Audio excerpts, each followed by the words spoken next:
여러분 평안하셨나요? 벌써 한 주가 지났습니다.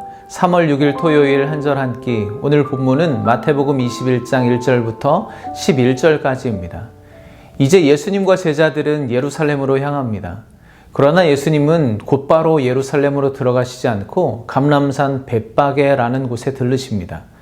그곳에서 두 제자를 건너편 마을로 보내서 매여 있는 나귀와 나귀 새끼를 끌고 오라고 하시죠. 예수님은 그 나귀 새끼를 타고 예루살렘으로 입성하실 계획입니다. 보통 왕은 말을 타고 위풍당당하게 입성하는데 예수님은 왜 굳이 새끼 나귀를 타고 들어가려고 하시는 것일까요? 자기 등에 아무도 태워보지 않은 그 새끼 나귀의 등에 올라타고 있는 예수님의 모습을 상상해 본다면 우스꽝스럽기도 하고 또 초라해 보였을 것 같기도 합니다.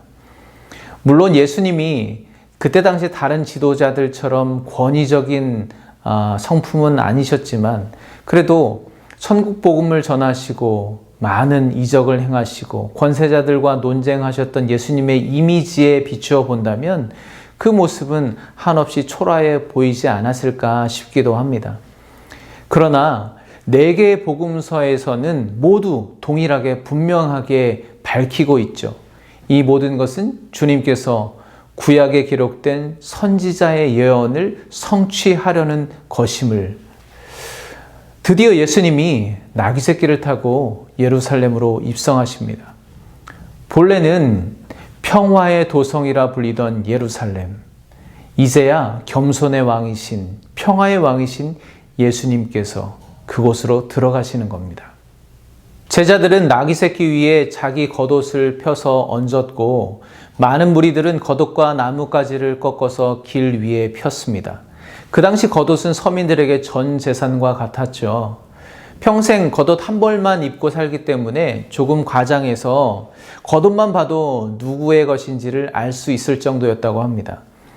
즉 전 재산이자 내가 누구인지를 말해주는 정체성과도 같은 그 겉옷을 펼쳐서 바닥에 깔았다는 것은 당신을 나의 왕으로 인정합니다. 나의 왕으로 모십니다. 라는 고백이라고 볼 수가 있습니다. 제자들과 많은 사람들은 자신의 겉옷을 펼쳐서 바닥에 깔고 그 위를 나귀를 타고 지나가시는 예수님을 향해 당신이 나의 왕이십니다. 라고 고백하고 있는 것입니다. 9절 말씀을 보겠습니다. 앞에서 가고 뒤에서 따르는 무리가 소리 높여 이르되 호산나 다윗의 자손이여 찬송하리로다 주의 이름으로 오시는 이여 가장 높은 곳에서 호산나 하더라. 예수님이 새끼 나귀를 타고 입성하시는 것을 따르는 무리들이 호산나 다윗의 자손이여 라고 목 놓아 외쳐 부릅니다. 다윗의 자손이여 우리를 구원하소서 라는 의미이죠.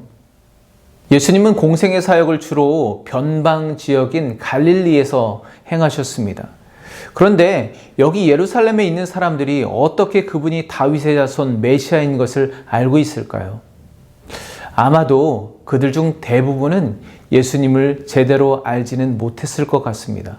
그러나 일부 예수님께 다윗의 자손이라고 고백하는 그들의 함성과 또 그 분위기에 도취되어서 충동적으로 외쳤던 사람들도 많이 있었을 것 같습니다.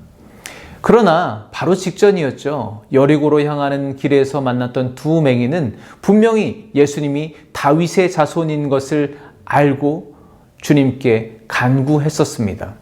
저는 오늘 말씀 중에 예수님을 향해 호산나 다윗의 자손이여 외쳤던 이들이 누구일까 생각해 보았습니다. 이들은 누구였을까요? 아마도 일반 군중, 서민들이었을 것입니다. 가난하고 억눌리고 연약한 자들이었습니다. 삶의 열악한 상황 가운데 실제로 구원받아야 할 사람들이었을 것입니다. 그들이 예수님께 호산나를 외치며 주님을 왕으로 맞이하고 있는 것입니다. 반면 당시 예루살렘 성 안에 있었던 기득권을 누리고 있었던 사람들은 호산나를 외칠 필요가 없었습니다. 그들은 세상이 변하는 것도 원치 않습니다. 그리고 구원을 요청할 필요성도 느끼지 못하는 자들이기 때문이죠. 그런데 여러분, 이 세상에 예수 그리스도의 구원이 필요하지 않은 사람이 어디 있겠습니까?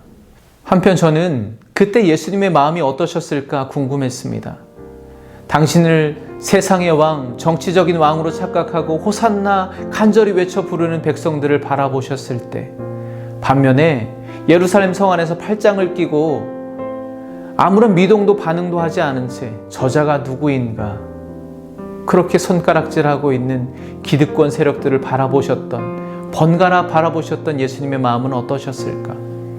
예수님은 그들 모두를 긍휼히, 불쌍히, 또 안타까운 마음으로 바라보셨을 것 같습니다. 그들이 생각한 구원과 예수님의 구원은 다른 것이었습니다. 그들이 생각하는 왕, 주님은 그런 왕이 아니셨습니다. 그리고 그분을 여전히 알아보지 못하고 죽이려 하고 있는 당신의 백성을 바라보시는 예수님의 마음이 얼마나 아프셨을까요? 그렇게 생각하니까 예수님이 입성하실 때 예루살렘 온 성에 소동이 일어날 정도로 이 엄청난 광경 속에서 유일하게 고독하고 소외되고 외로웠던 분이 바로 예수님이 아니셨을까라는 묵상을 해보게 되었습니다. 여러분, 지금 우리 시대 가운데 오늘 말씀 속의 예루살렘은 어디일까요? 본래 매일 경건하게 온전한 예배가 드려지던 곳, 하나님이 택하신 거룩한 성읍, 평화의 도성, 그 예루살렘이 어디일까요? 저는 그곳이 바로 나 자신이라고 묵상을 해보았습니다. 오늘 나 자신, 내 삶의 자리, 우리 교회로 다가오시는 예수님을 나는 어떻게 맞이할 것인가? 과연 나는 어떤 목적을 가지고 호산나 소리 높여 외쳐 부르고 있는지, 아니면 그저 저 사람이 누구인가 아무 반응도 할 줄 모르고 있지 않은지,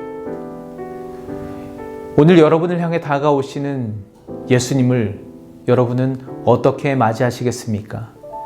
이제 사순절 세 번째 주일입니다. 하나님께 예배할 때, 말씀 앞에 설 때 우리의 진정한 왕 되신 예수님을 향해서 진정한 호산나, 믿음의 고백이 회복되어지기를 우리 주님 예수 그리스도의 이름으로 간절히 축복합니다. 평안하십시오. 감사합니다.